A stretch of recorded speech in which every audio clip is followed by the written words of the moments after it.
When I was in the 6th grade, on a rainy day, I was walking home. On my walk, which is about a mile or so long, I had to walk through a cemetery. Not a stereotypical, shabby, haunted one, but one that had many people walking through and was usually full of maintenance employees.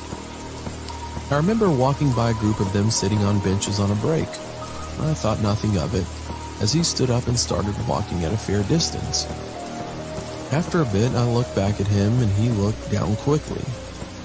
He was in the same baby blue uniform as the others and had a gray beard, but I made out a name tag, Frank P.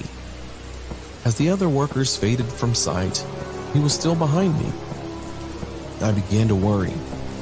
A moment later, he called out, "It's wet, huh?" in a friendly voice. I chuckled politely and agreed. My worries increased a second later when I walked out and he was still behind me. I was close to my house now and it started to pour. My house in sight, I started jogging to get there.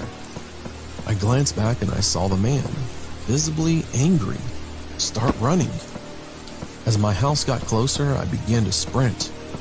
I didn't look back as I slung the key out of my backpack and opened the door. I looked behind me. I saw the man in the middle of the street. I walked over to the phone and dialed 911. Before I called, I looked out the window. He was gone. I told my mom what happened when she got home.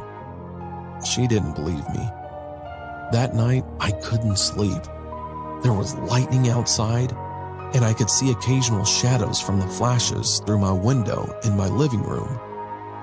I lay watching the flashes when I saw a strange outline. I looked closer and saw an outline of a man.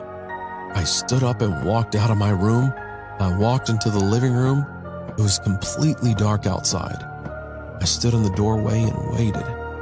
A car's headlight illuminated the pale, shallow face of Frank P. I ran into my room and locked the door. Never saw him after that night. But whenever I see that baby blue uniform, I think back to that night and that haunting image of a skeletal, unnatural face of Frank P.